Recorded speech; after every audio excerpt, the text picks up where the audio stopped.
देवताओं आप लोग आए और आपने कहा कि ये अमृत के बदले में कथा रूपी अमृत पिला दो। को सुधा को कथा लोके को काच को मणिर महान। कथा रूपी अमृत के साथ में आप दुनिया का कुछ भी बहुमूल्य चीज लाइए, उसका तुलना नहीं हो सकता, क्योंकि कथा का तुलना इस दुनिया में कुछ भी नहीं है। ये जो भागवत कथा है ना, आप लोग यहाँ पर दर्शन कर रहे हैं भागवत जी, ये साक्षात भगवान कृष्ण जी के वांग्मय प्रतिमूर्ति स्वरूपा है। और भगवान की तुलना दुनिया में कोई भी नहीं कर सकता। प्यार से बोलो राधे राधे। ये श्रीमद् भागवत महापुराण है, ये पाप को मिटाने वाली है, जन कल्याण करने वाली है। और वो स्वर्ग वाला अमृत पीने से व्यक्ति अमर हो सकता है, लेकिन भागवत रूपी अमृत पान करने से व्यक्ति सदा के लिए अमर हो जाएगा।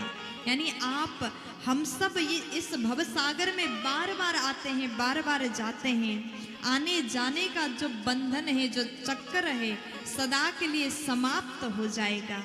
तो इसलिए भागवत जी की तुलना किसी भी चीज के साथ में हो ही नहीं सकता। और जैसे सुखदेव जी ने कहा, देवता लोग खड़े हैं, देवताओं से कहते हैं देखो आप लोग कथा के अधिकारी नहीं हैं, इसलिए यहाँ से चले जाइए। और जैसे समस्त देवता गए ब्रह्मा जी के पास में, ब्रह्मा जी बोले कहाँ से आ रहे हो, क्या हो गया? तब देवता कहते प्रभु ये बताइए, सुखदेव जी जो अमृत यानी भागवत कथा राजा परीक्षित को पिला रहे हैं, हम भी पान करने के लिए गए थे, लेकिन हमें कहा कि तुम लोग कथा सुनने के लायक नहीं है। आखिर ये भागवत क्या है? भागवत सुनने से क्या मिलता है? जीवन में क्या परिवर्तन होगा? जैसे पूछा, ब्रह्मा जी बोले देखो सुखदेव जी राजा को सुना रहे हैं ना, वो सुनेंगे और परिणाम क्या होगा यहाँ बैठ करके हम इंतजार करेंगे, फिर अपने आंखों से देखेंगे।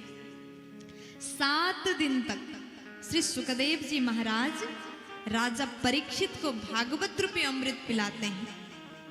और जैसे 7 दिन पूर्ण हुआ, बैकुंठ से दिव्य विमान आया, राजा परीक्षित जी उस विमान में बैठ करके भगवत धाम चले जाते हैं। बोलिए भागवत महापुराण की सुखदेव भगवान की, परीक्षित महाराज की जय हो।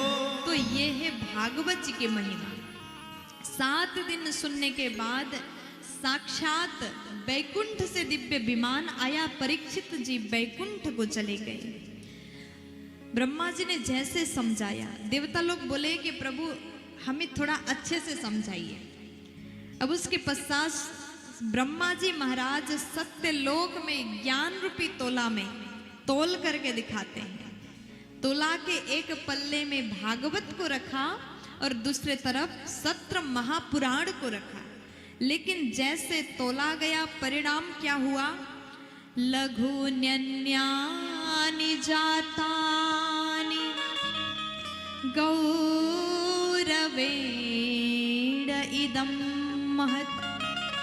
अन्यानि लघुनि जातानि, जितने भी ग्रंथ थे सब हल्के पड़ गए, लेकिन भागवत जी की महिमा के कारण, गरिमा के कारण भागवत जी सबसे भारी हो गए। बोलिए भागवत महापुराण की जय हो।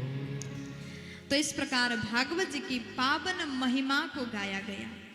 और उसके पश्चात एक बार विशाला नगरी से 4 कुमार नीचे की ओर आ रहे हैं। ब्रह्मा जी महाराज ने देवताओं को भागवत की महिमा समझाया। सुखदेव जी ने राजा परीक्षित को यही भागवत सुनाया, उनका उद्धार हो गया। और हम लोग भी यहाँ पर बैठे हैं, किस लिए बैठे हैं? भागवत सुनने के पश्चात हमारा भी कल्याण होगा, सब कोई चाहते हैं। लेकिन भागवत सुनने तो आप लोग आए हैं, इसका भी नियम है। अच्छा, नियम जानते कि नहीं जानते? आप लोग नहीं जानते? भागवत जी का बस एक ही नियम है, मन को लगाइए। अगर आप कथा पंडाल में उपस्थित हैं तो मन को भी यहीं पर रखिए, नहीं तो ये जो मन है ना भटकता रहता है, कभी कहाँ पहुंचता कभी कहाँ पहुंचता। इसलिए मन को लगा करके जिस प्रकार से सूत जी महाराज के पास में सौन का आदि 88,000 मुनियों ने निवेदन किया, हमें सत्संग श्रवण पान कराइए, क्योंकि सत्संग से भगवान प्राप्त हो जाते हैं।